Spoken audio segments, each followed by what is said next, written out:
Hello everyone, welcome to Victor's Knowledge. This is Chinu Sharma, and if you're visiting my channel for the first time, please do subscribe to it. So अपना आज का topic है Punjab GK ਦਾ ਇੱਕ ਬਹੁਤ ਹੀ important topic socio religious reform movements. So ਆਪਾਂ start ਕਰਾਂਗੇ ਨਿਰੰਕਾਰੀ ਮੂਵਮੈਂਟ ਦੇ ਨਾਲ। ਇਸ ਮੂਵਮੈਂਟ ਦੇ ਮੋਢੀ ਕੌਣ ਸੀ, ਫਾਊਂਡਰ ਕੌਣ ਸੀ? ਸੋ ਇਹ ਸਟਾਰਟ ਕੀਤੀ ਗਈ ਸੀ ਬਾਬਾ ਦਿਆਲ ਜੀ ਦੁਆਰਾ। ਸੋ ਇਹ ਇੱਕ ਬੂਲੀਅਨ ਮਰਚੈਂਟ ਸੀ ਪੇਸ਼ਾਵਰ ਦੇ। ਮੇਨਲੀ ਇਹਨਾਂ ਨੇ ਕਿੰਨਾ ਚੀਜ਼ਾਂ ਦੇ ਅਗੇਂਸਟ ਆਵਾਜ਼ ਉਠਾਈ। ਇਹ ਮੂਵਮੈਂਟ ਸੀ ਟੂ ਕੰਡੈਮ ਆਈਡਲ ਵਰਸ਼ਿਪ, ਮੂਰਤੀ ਪੂਜਾ, ਤੀਰਥਾਂ ਤੇ ਜਾਣ ਦੇ ਅਗੇਂਸਟ ਸੀ, then performing Brahmanical ritual. So Nirankari movement ਦੇ ਅੰਦਰ ਬਾਬਾ ਦਇਆਲ ਜੀ ਨੇ ਇੱਕ ਨਿਰੰਕਾਰੀ ਦਰਬਾਰ ਫਾਊਂਡ ਕੀਤਾ ਰਾਵਲਪਿੰਡੀ ਪਾਕਿਸਤਾਨ ਵਿਖੇ 1851 ਵਿੱਚ। ਤੇ ਉਸ ਤੋਂ ਬਾਅਦ ਜਿਹੜੀ ਰਿਵਰ ਲੈ ਸੀ ਇਹਦੇ ਕੰਢੇ ਉੱਤੇ ਇਹਨੂੰ ਦਰਬਾਰ ਨੂੰ ਉੱਥੇ ਫਾਊਂਡ ਕੀਤਾ। ਬਾਅਦ ਵਿੱਚ ਇਸੇ ਰਿਵਰ ਦਾ ਨਾਮ ਦਿਆਲਸਰ ਦੇ ਨਾਮ ਤੋਂ ਪੈ ਗਿਆ। ਸੋ ਬਾਬਾ ਦਇਆਲ ਜੀ ਨੂੰ ਸਕਸੀਡ ਕੀਤਾ ਇਹਨਾਂ ਦੇ ਸਭ ਤੋਂ ਵੱਡੇ ਸਨ ਨੇ ਬਾਬਾ ਦਰਬਾਰਾ ਸਿੰਘ ਜੀ ਨੇ। ਉਹਨਾਂ ਨੂੰ ਅੱਗੇ ਸਕਸੀਡ ਕੀਤਾ ਉਹਨਾਂ ਦੇ ਹੀ ਭਾਈ ਨੇ ਰਤਨ ਸਿੰਘ ਜੀ। ਦੈਨ ਰਤਨ ਸਿੰਘ ਜੀ ਦੇ ਪੁੱਤਰ ਸੀ ਗੁਰਦਿੱਤ ਸਿੰਘ। ਉਸ ਤੋਂ ਬਾਅਦ ਸਕਸੀਡ ਕੀਤਾ ਗੁਰਦਿੱਤ ਸਿੰਘ ਜੀ ਨੂੰ ਉਹਨਾਂ ਦੇ ਬੇਟੇ ਹਰ ਸਿੰਘ ਨੇ।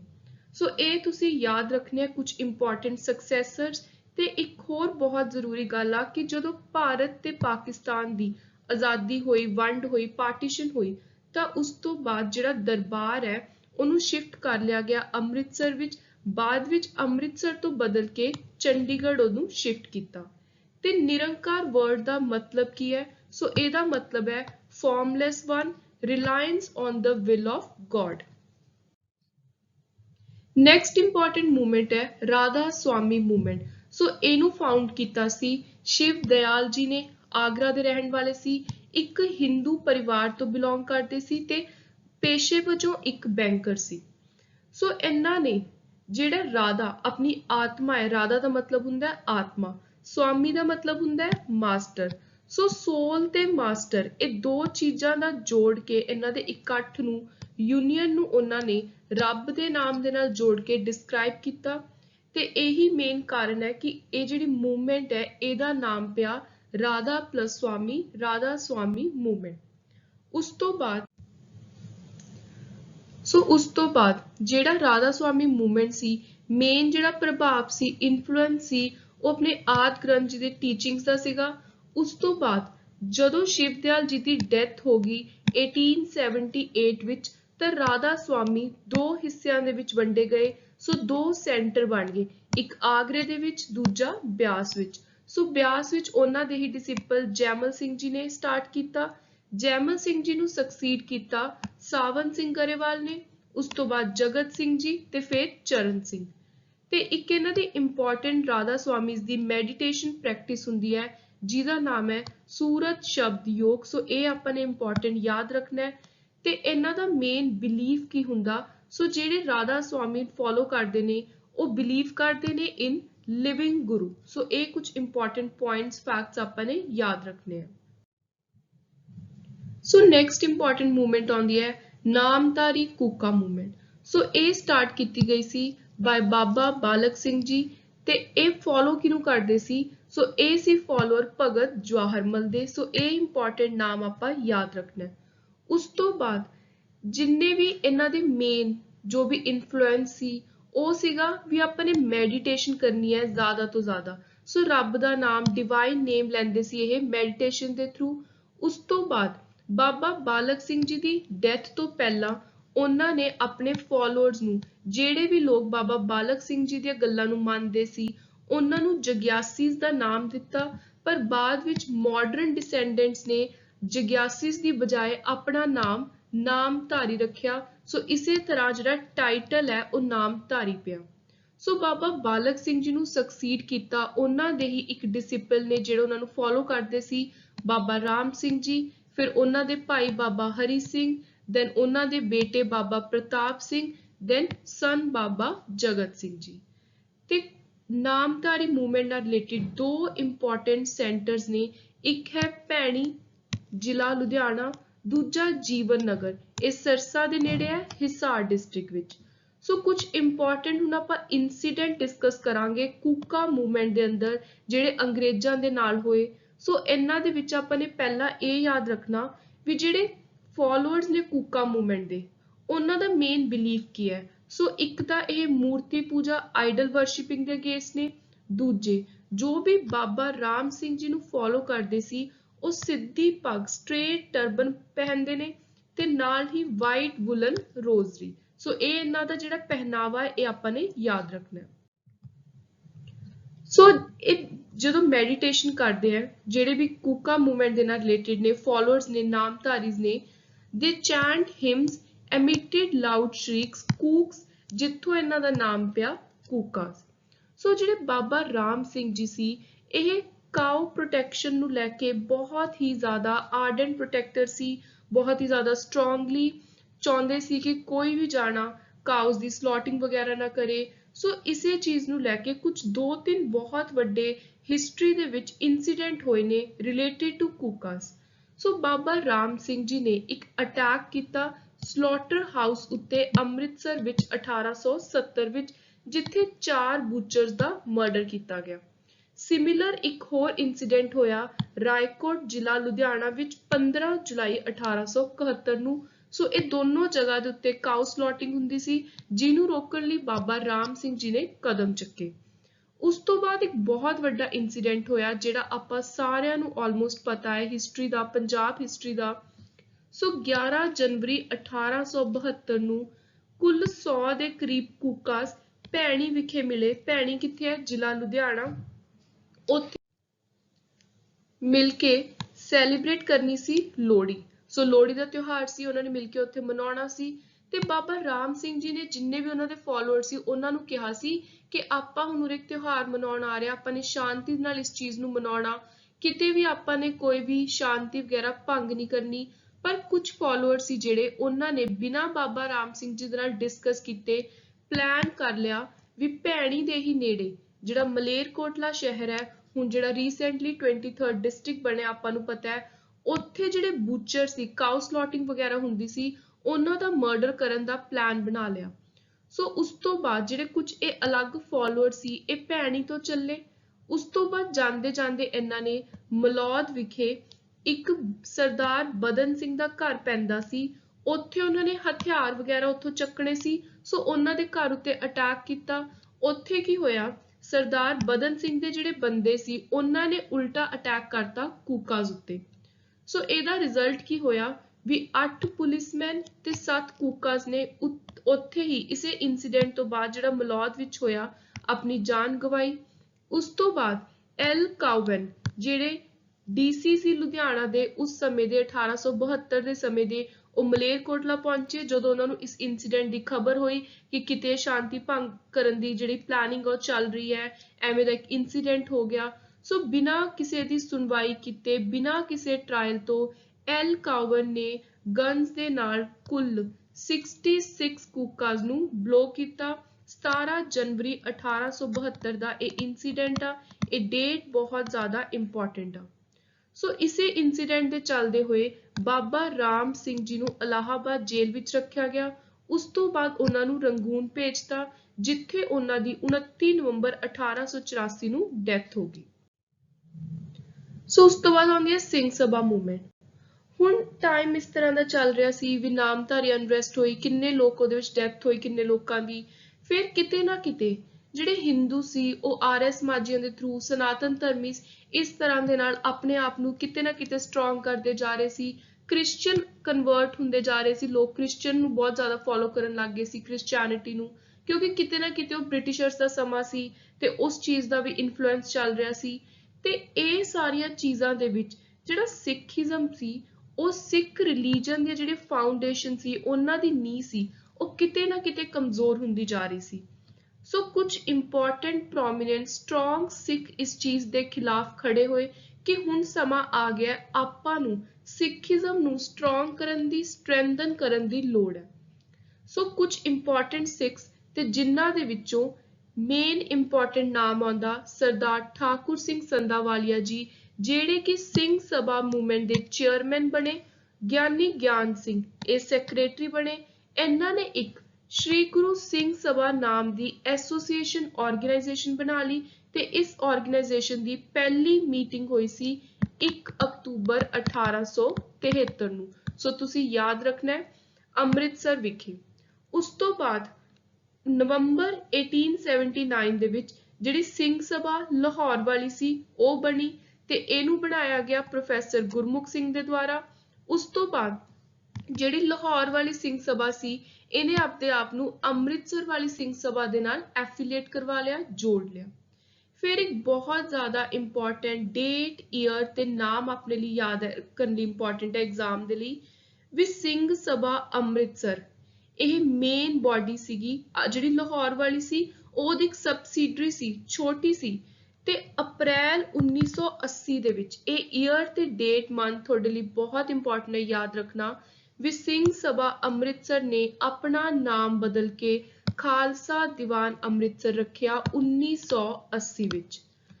ਸੋ ਇੱਕ ਸੈਪਰੇਟ ਖਾਲਸਾ ਦੀਵਾਨ ਲਾਹੌਰ ਵਿਖੇ ਵੀ ਬਣ ਗਈ 1886 ਵਿੱਚ। एग्जाम ਦੇ ਲਈ ਆਪਣੇ ਲਈ ਅੰਮ੍ਰਿਤਸਰ ਵਾਲੀ ਜਿਹੜਾ ਈਅਰ ਹੈ ਇਹ ਬਹੁਤ ਇੰਪੋਰਟੈਂਟ ਹੈ ਯਾਦ ਰੱਖਣਾ। ਫਿਰ ਖਾਲਸਾ ਕਾਲਜ ਅੰਮ੍ਰਿਤਸਰ ਵਿੱਚ ਬਣਿਆ ਸੀ 1892 ਵਿੱਚ। ਸੋ ਉਸ ਤੋਂ ਬਾਅਦ ਜਿਹੜੇ ਲਾਹੌਰ ਵਾਲੀ ਸਿੰਘ ਸਭਾ ਸੀ ਜਿਹਨੂੰ ਪ੍ਰੋਫੈਸਰ ਗੁਰਮੁਖ ਸਿੰਘ ਜੀ ਦੁਆਰਾ ਸਟਾਰਟ ਕੀਤਾ ਗਿਆ ਸੀ ਤੇ ਨਾਲ ਭਾਈ ਦਿੱਤ ਸਿੰਘ ਜੀ ਸੀ, ਸੋ ਇਹਨਾਂ ਦੀ ਡੈਥ ਹੋ ਗਈ। ਉਸ ਤੋਂ ਬਾਅਦ ਜਿਹੜੀ ਲਾਹੌਰ ਵਾਲੀ ਖਾਲਸਾ ਦੀਵਾਨ ਸੀ ਉਹ ਜ਼ਿਆਦਾ ਸਮਾਂ ਟਿਕ ਨਹੀਂ ਪਾਈ ਤੇ ਉਹਨੂੰ ਅੰਮ੍ਰਿਤਸਰ ਵਾਲੀ ਜਿਹੜੀ ਮੇਨ ਚੀਫ ਖਾਲਸਾ ਦੀਵਾਨ ਸੀ ਉਹਨੇ ਆਪਣੇ ਅੰਦਰ ਲੈ ਲਿਆ ਤੇ ਇਸੇ ਤੋਂ ਬਾਅਦ ਸਿਰਫ ਇੱਕ ਮੇਨ ਖਾਲਸਾ ਦੀਵਾਨ ਸੀ ਅੰਮ੍ਰਿਤਸਰ ਵਾਲੀ। ਸੋ ਇਸ ਦੀ ਪਹਿਲੀ ਮੀਟਿੰਗ ਹੋਈ 1902 ਵਿੱਚ ਮਲਵਈ ਬੁੰਗਾ ਜਿਹੜਾ ਕਿ ਗੋਲਡਨ ਟੈਂਪਲ ਦੇ ਨਾਲ ਅਟੈਚ ਹੈ ਉੱਥੇ, ਤੇ ਇਹਦੇ ਪਹਿਲੇ ਪ੍ਰੈਜ਼ੀਡੈਂਟ ਬਣੇ ਭਾਈ ਅਰਜਨ ਸਿੰਘ ਬਾਗੜੀਆ। ਉਰੇ ਆਪਾਂ ਇਹ ਸਾਰੀ ਗੱਲ ਕਰ ਰਹੇ ਹਾਂ ਚੀਫ ਖਾਲਸਾ ਦੀਵਾਨ ਦੀ।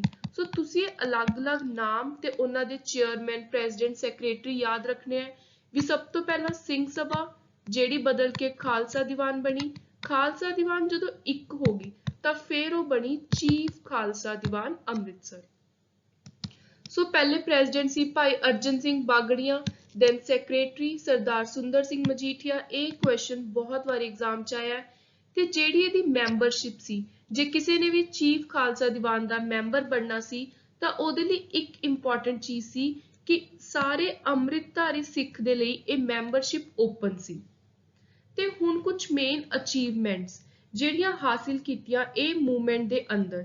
ਨੰਬਰ 1 ਸਿੰਘ ਸਭਾ ਮੂਵਮੈਂਟ ਦੇ ਕਾਰਨ ਹੀ ਆਨੰਦ ਮੈਰਿਜ ਐਕਟ ਪਾਸ ਹੋਇਆ 1909 ਦਾ। ਸਿੱਖ ਐਜੂਕੇਸ਼ਨਲ ਸੁਸਾਇਟੀ ਬਣੀ 1908। ਫਿਰ ਸਿੱਖਾਂ ਦੇ ਲਈ ਇੱਕ ਕਾਮਨ ਕੋਡ ਆਫ ਕੰਡਕਟ ਤਿਆਰ ਕੀਤਾ ਗਿਆ 1916 ਦਾ। ਅੰਜੂਮੇ ਪੰਜਾਬ ਇੱਕ ਸੁਸਾਇਟੀ ਬਣਾਈ ਗਈ 1865 ਵਿੱਚ ਜਿੱਥੇ ਬਹੁਤ ਸਾਰੀਆਂ ਕਿਤਾਬਾਂ ਇੰਗਲਿਸ਼ ਤੋਂ ਪੰਜਾਬੀ ਦੇ ਵਿੱਚ ਟਰਾਂਸਲੇਟ ਕੀਤੀਆਂ ਜਾਂਦੀਆਂ ਸੀ। ਇਹ ਨਾਮ ਬਹੁਤ ਜ਼ਿਆਦਾ ਇੰਪੋਰਟੈਂਟ ਹੈ। ਫਿਰ ਅੰਮ੍ਰਿਤਸਰ ਦੇ ਵਿੱਚ ਇੱਕ ਖਾਲਸਾ ਟਰੈਕਟ ਸੁਸਾਇਟੀ ਬਣੀ ਜਿਹਨੂੰ ਇਸਟੈਬਲਿਸ਼ ਕੀਤਾ ਭਾਈ ਵੀਰ ਸਿੰਘ, ਭਾਈ ਕੌਰ ਸਿੰਘ ਨੇ।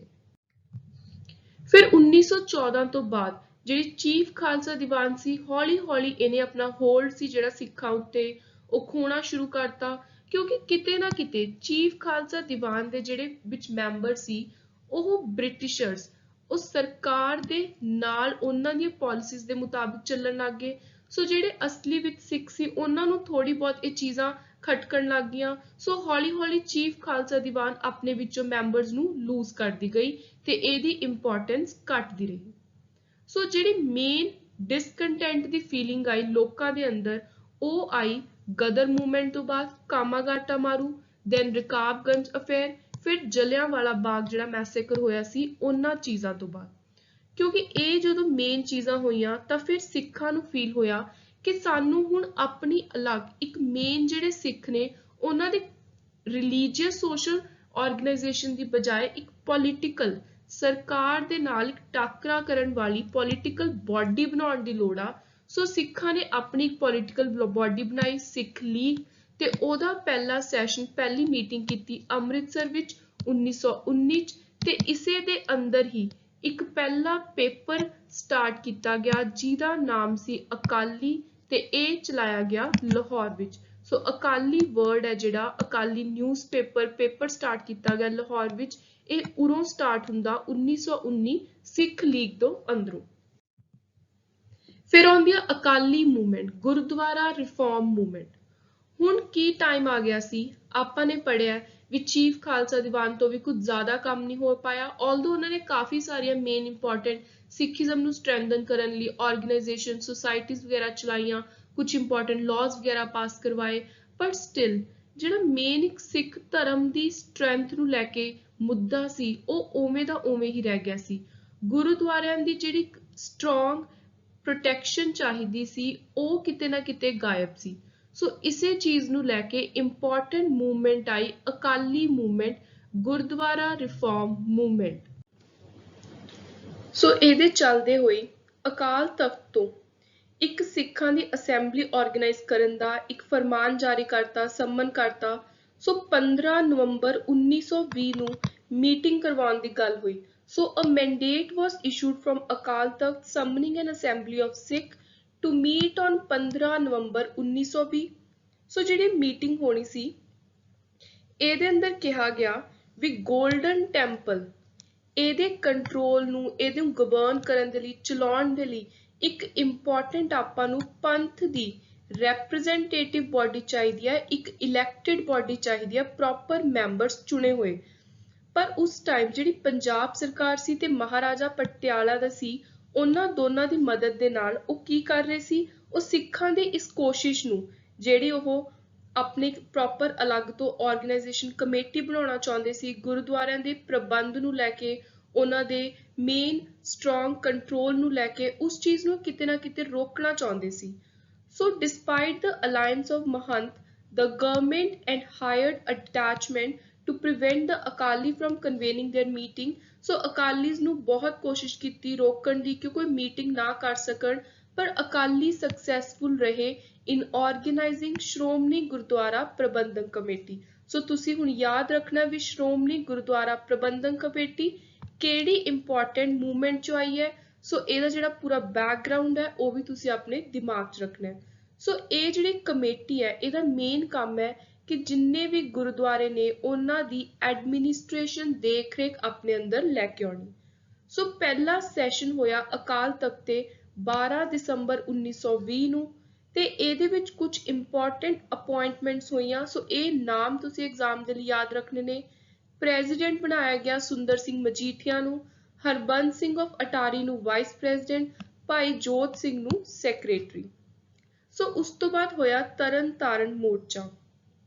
ਸੋ ਹੁਣ ਅਕਾਲੀ ਤੇ ਜਿਹੜੀ ਸਰਕਾਰ ਸੀ, ਗਵਰਨਮੈਂਟ ਸੀ, ਆਪਸ ਦੇ ਵਿੱਚ ਉਹਨਾਂ ਦਾ ਬਹੁਤ ਕਨਫਲਿਕਟ ਚੱਲ ਰਿਹਾ ਸੀ ਤੇ ਇਹ ਕਨਫਲਿਕਟ ਇਨਸੂ ਹੋਇਆ ਜਨਵਰੀ 1921 ਨੂੰ ਤਰਨ ਤਾਰਨ ਵਿਖੇ। ਸੋ ਉੱਥੇ ਜਿਹੜੇ ਮਹੰਤ ਸੀ ਉਹਨਾਂ ਨੇ ਉਕਸਾਇਆ ਸੀਗਾ ਇਸ ਇੰਪੋਰਟੈਂਟ ਇੱਕ ਆਪਾਂ ਕਹਿ ਸਕਦੇ ਹਾਂ ਕਨਫਲਿਕਟ ਨੂੰ। ਸੋ ਜਿਹੜੀ ਇਹ ਟਕਰਾਅ ਆਇਆ ਸੀ ਸਰਕਾਰਾਂ ਦੇ ਵਿਚਾਲੇ ਅਕਾਲੀਆਂ ਦੇ ਨਾਲ, ਉਹਨੂੰ ਪ੍ਰਵੋਕ ਕੀਤਾ ਸੀ ਮਹੰਤ ਨੇ। ਸੋ ਜਿਹੜਾ ਮੋਰਚਾ ਹੈ ਤਰਨ ਤਾਰਨ ਦਾ, ਇਹ ਮਾਰਕ ਕਰਦਾ beginning of Gurdwara reform movement.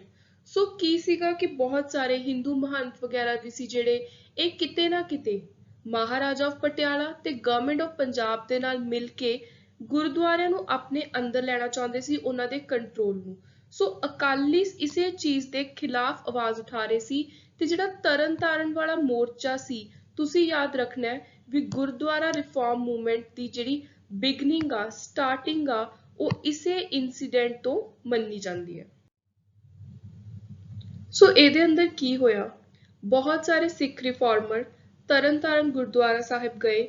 ਉੱਥੇ ਜਿਹੜੇ ਮਹੰਤ ਸੀ, ਪ੍ਰੀਸਟ ਜਿਨ੍ਹਾਂ ਦੇ ਕੰਟਰੋਲ ਦੇ ਅੰਦਰ ਗੁਰਦੁਆਰਾ ਸੀ, ਉਹਨਾਂ ਨਾਲ ਬਹਿ ਕੇ ਆਰਾਮ ਨਾਲ ਸ਼ਾਂਤਮਈ ਤਰੀਕੇ ਦੇ ਨਾਲ ਗੱਲਬਾਤ ਕਰਨ ਲਈ ਗਏ, ਨੈਗੋਸੀਏਸ਼ਨ ਕਰਨ ਦੇ ਲਈ ਗਏ 25 ਜਨਵਰੀ 1921 ਨੂੰ।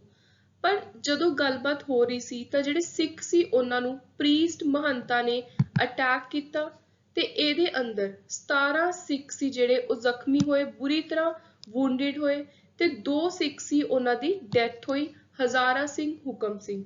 ਹਜ਼ਾਰਾ ਸਿੰਘ ਜੋ ਕਿ ਸਰਦਾਰ ਭਗਤ ਸਿੰਘ ਜੀ ਦੇ ਪਰਿਵਾਰ ਚੋਂ ਬਿਲੋਂਗ ਕਰਦੇ ਸੀ, ਉਹਨਾਂ ਦੇ ਡਿਸੈਂਡੈਂਟ ਸੀ।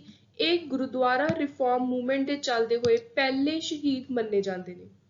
ਸੋ ਫਿਰ ਆਉਂਦੀ ਹੈ ਨਨਕਾਣਾ ਟ੍ਰੈਜਡੀ ਆਫ ਫੈਬਰਰੀ।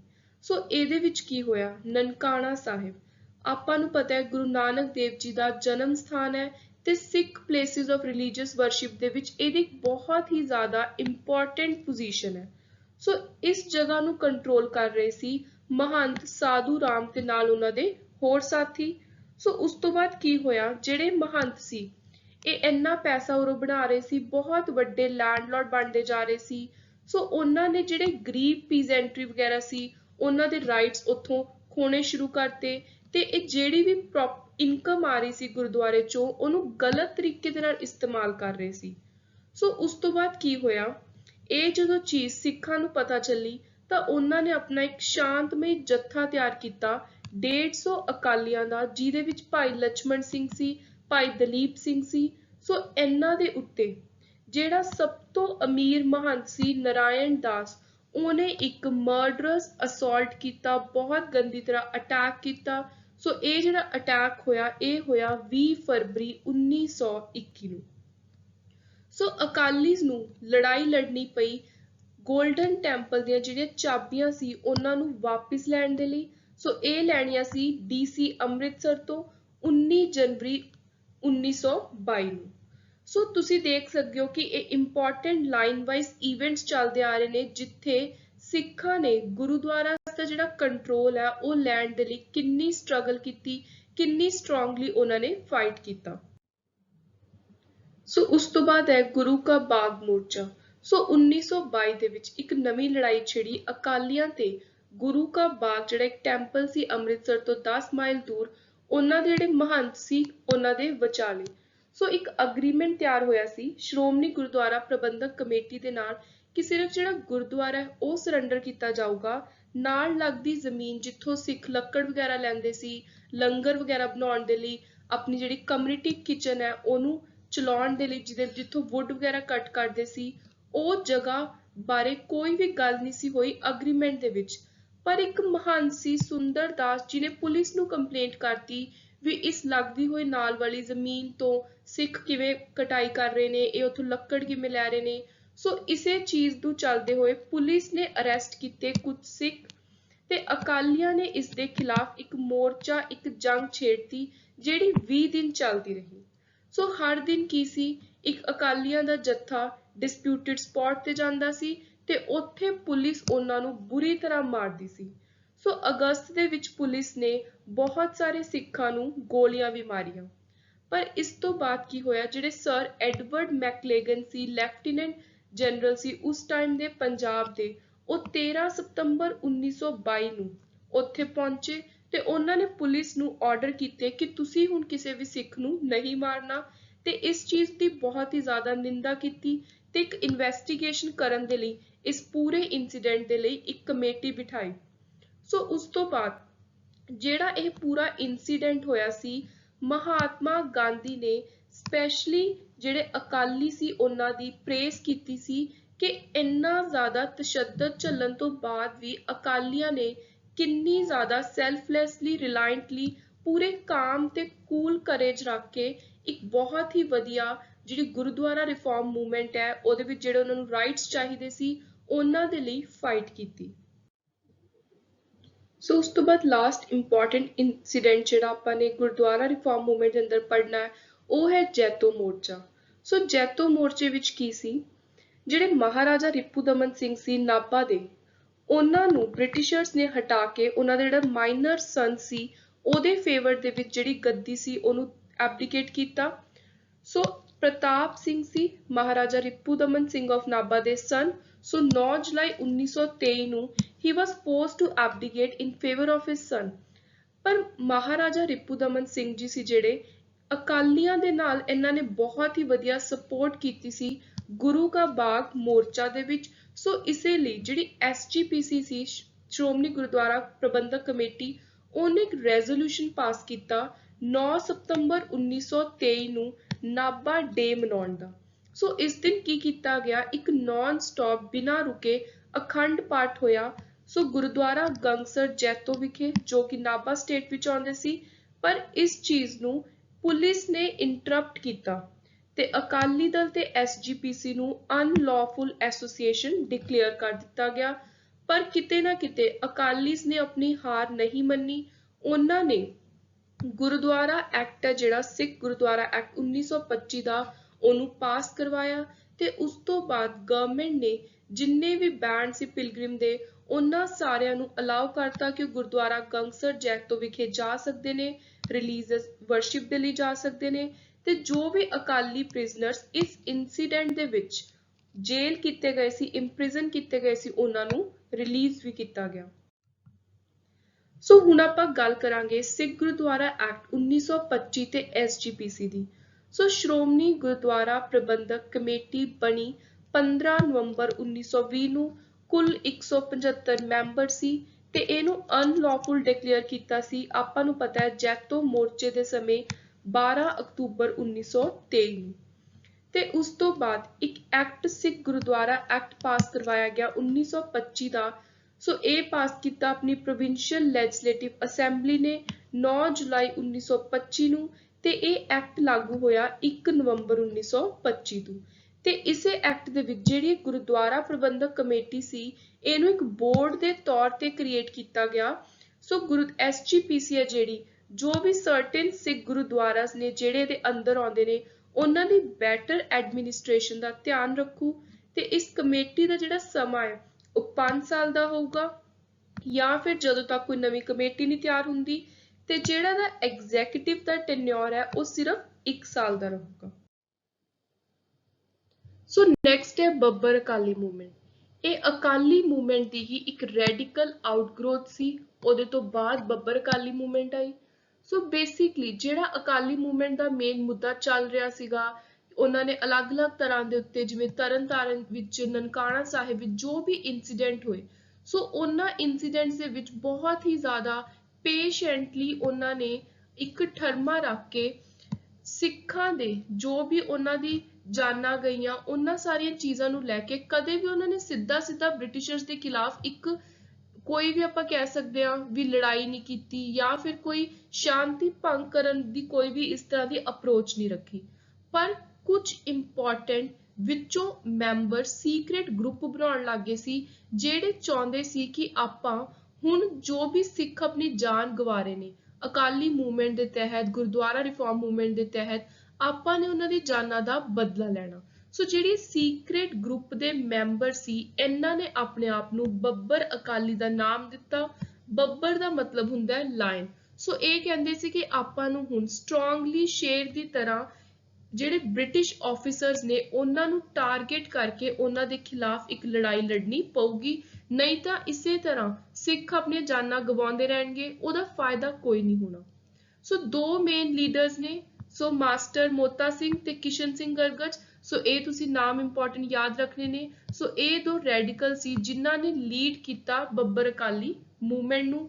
ਤੇ ਸਭ ਤੋਂ ਪਹਿਲੀ ਜਿਹੜੀ ਪਲੈਨਿੰਗ ਕੀਤੀ ਗਈ ਉਹ ਬ੍ਰਿਟਿਸ਼ ਆਫੀਸਰ ਜਿਹੜੇ ਟਾਰਗੇਟ ਕੀਤੇ ਗਏ ਉਹ ਸੀ ਜਿਹੜੇ ਰਿਸਪੌਂਸਿਬਲ ਸੀ ਨਨਕਾਣਾ ਸਾਹਿਬ ਵਿਖੇ ਜਿਹੜੇ ਇੰਨੇ ਸਾਰੇ ਸਿੱਖ ਮਾਰੇ ਗਏ ਉਹਨਾਂ ਦੀ ਮੌਤ ਦਾ ਬਦਲਾ ਲੈਣ ਦੇ ਲਈ ਇੱਕ ਸੀਕ੍ਰੇਟ ਮੀਟਿੰਗ ਕੀਤੀ ਇਹਨਾਂ ਰੈਡੀਕਲਸ ਨੇ, ਬੱਬਰ ਅਕਾਲੀਜ਼ ਨੇ, ਤੇ ਇਹਨਾਂ ਨੇ ਪਲਾਨ ਬਣਾਇਆ ਵੀ ਜਿਹੜੇ ਵੀ ਬ੍ਰਿਟਿਸ਼ ਆਫੀਸਰਸ ਜਾਂ ਜੋ ਵੀ ਉਹਨਾਂ ਦੇ ਹੋਰ ਸਾਥੀ ਰਿਸਪੌਂਸਿਬਲ ਸੀ ਇਸ ਕਿਲਿੰਗ ਦੇ ਲਈ, ਸਿੱਖ ਕਿਲਿੰਗ ਦੇ ਲਈ, ਉਹਨਾਂ ਦੇ ਨਾਲ ਹੁਣ ਬਦਲਾ ਲਿਆ ਜਾਊਗਾ।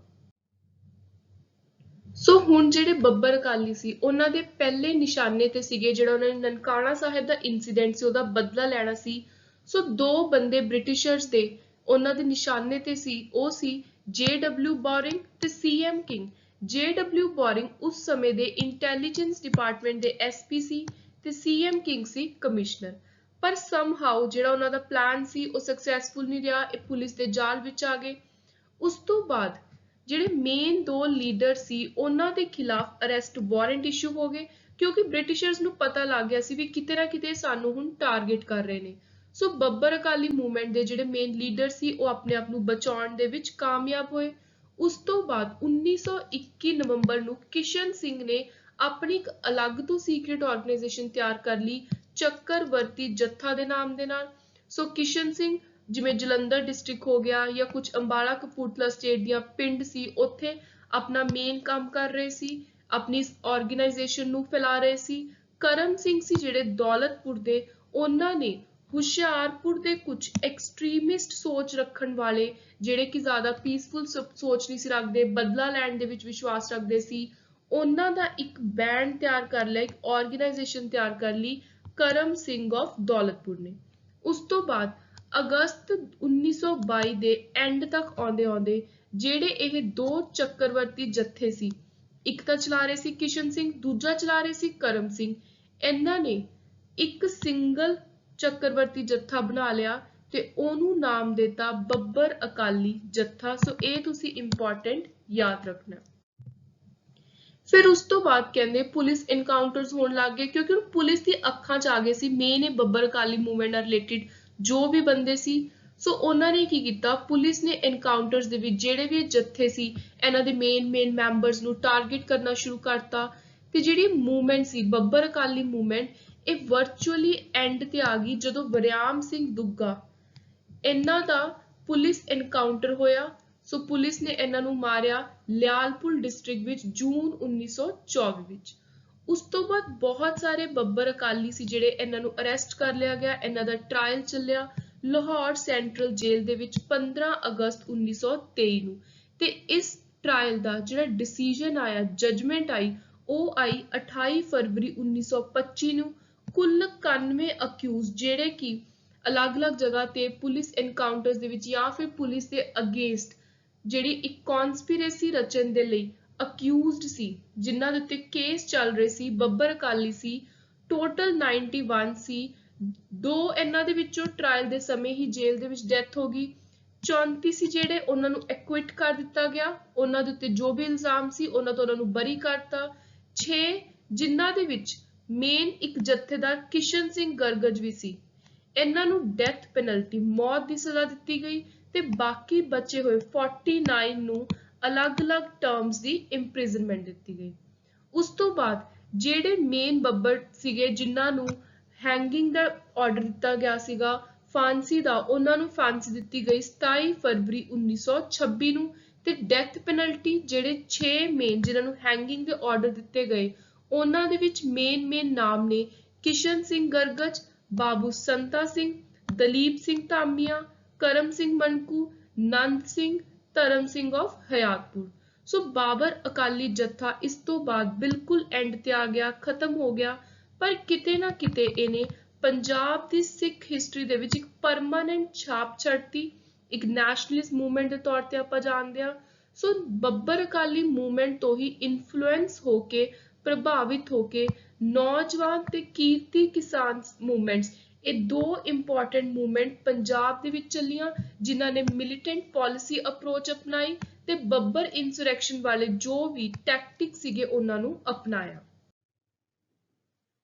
ਸੋ ਲਾਸਟ ਵਿੱਚ ਆਉਂਦੇ ਆ ਪੰਜਾਬ ਰਿਆਸਤੀ ਪ੍ਰਜਾ ਮੰਡਲ। ਸੋ ਇਹ ਜਿਹੜੀ ਇੰਪੋਰਟੈਂਟ ਆਰਗੇਨਾਈਜੇਸ਼ਨ ਹੈ ਇਹ ਤਿਆਰ ਕੀਤੀ ਗਈ ਬਾਏ ਪ੍ਰਿੰਸਲੀ ਸਟੇਟ ਪੀਪਲ 1928 ਵਿੱਚ ਬਣੀ। ਸੋ ਫਾਰਮਲੀ ਇਹਨਾਂ ਨੇ ਆਪਣੀ ਪਹਿਲੀ ਜਿਹੜੀ ਪਬਲਿਕ ਕਾਨਫਰੰਸ ਕੀਤੀ ਉਹ ਕੀਤੀ ਸੀ ਮਾਨਸਾ ਵਿਖੇ, ਜਿੱਥੇ ਇਹਨਾਂ ਨੇ ਆਪਣੀ ਆਰਗੇਨਾਈਜੇਸ਼ਨ ਦੀ ਅਨਾਉਂਸਮੈਂਟ ਕੀਤੀ। ਸੋ ਇਹ ਹੋਈ ਸੀ 17 ਜੁਲਾਈ 1928 ਨੂੰ। ਇਹਦੇ ਪ੍ਰੈਜ਼ੀਡੈਂਟ ਬਣੇ ਇੱਕ ਅਕਾਲੀ ਲੀਡਰ ਸੇਵਾ ਸਿੰਘ ਠੀਕਰੀਵਾਲ, ਬਹੁਤ ਜ਼ਿਆਦਾ ਇੰਪੋਰਟੈਂਟ ਨੇਮ ਆ, ਤੇ ਜਨਰਲ ਸੈਕਟਰੀ ਭਗਵਾਨ ਸਿੰਘ ਲੌਂਗੋਵਾਲੀਆ। ਸੋ ਸਟਾਰਟਿੰਗ ਦੇ ਵਿੱਚ ਜਿਹੜੀਆਂ ਐਕਟੀਵਿਟੀਜ਼ ਸੀਗੀਆਂ ਪ੍ਰਜਾ ਮੰਡਲ ਦੀਆਂ ਉਹ 4 ਸਿੱਖ ਸਟੇਟਸ ਤੱਕ ਹੀ ਸੀਮਿਤ ਸੀ, ਪਟਿਆਲਾ, ਨਾਭਾ, ਜੀਂਦ, ਫਰੀਦਕੋਟ।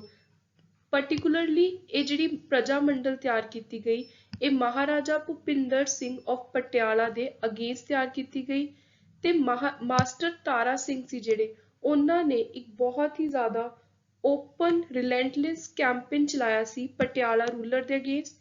ਤੇ ਇਹਦੇ 3 ਇੰਪੋਰਟੈਂਟ ਸੈਸ਼ਨ ਆਪਾਂ ਨੇ ਯਾਦ ਰੱਖਣੇ ਨੇ, ਅਲੱਗ-ਅਲੱਗ ਮੀਟਿੰਗਸ ਜਿਹੜੀਆਂ ਪ੍ਰਜਾ ਮੰਡਲ ਦੀਆਂ ਹੋਈਆਂ। ਪਹਿਲੀ ਹੋਈ ਲਾਹੌਰ, ਫਿਰ ਹੋਈ ਲੁਧਿਆਣੇ ਤੇ ਤੀਜੀ ਹੋਈ ਸ਼ਿਮਲਾ। ਤੇ ਮੇਨਲੀ ਸ਼ਿਮਲਾ ਵਾਲੀ ਜਿਹੜੀ ਸੈਸ਼ਨ ਸੀ ਉੱਥੇ ਇਹਨਾਂ ਦੀ ਮੇਨ ਡਿਮਾਂਡ ਸੀ ਕਿ ਮਹਾਰਾਜਾ ਭੁਪਿੰਦਰ ਸਿੰਘ ਨੂੰ ਡਿਪੋਜ਼ ਕਰਨਾ। ਤੇ ਇੱਕ ਹੋਰ ਇੰਪੋਰਟੈਂਟ ਲਾਸਟ ਵਿੱਚ ਤੁਸੀਂ ਫੈਕਟ ਯਾਦ ਰੱਖਣਾ ਵੀ ਜਦੋਂ ਪੈਪਸੂ ਆ ਗਈ 15 ਜੁਲਾਈ 1948 ਨੂੰ ਤਾਂ ਪ੍ਰਿੰਸਲੀ ਸਟੇਟਸ ਦਾ ਜਿਹੜਾ ਰਜੀਮ ਸੀ ਇਹ ਐਂਡ ਹੋ ਗਿਆ। ਉਸ ਤੋਂ ਬਾਅਦ ਪੰਜਾਬ ਰਿਆਸਤੀ ਪ੍ਰਜਾ ਮੰਡਲ ਵੀ ਖਤਮ ਹੋ ਗਈ, ਲੈਪਸ ਹੋ ਗਈ।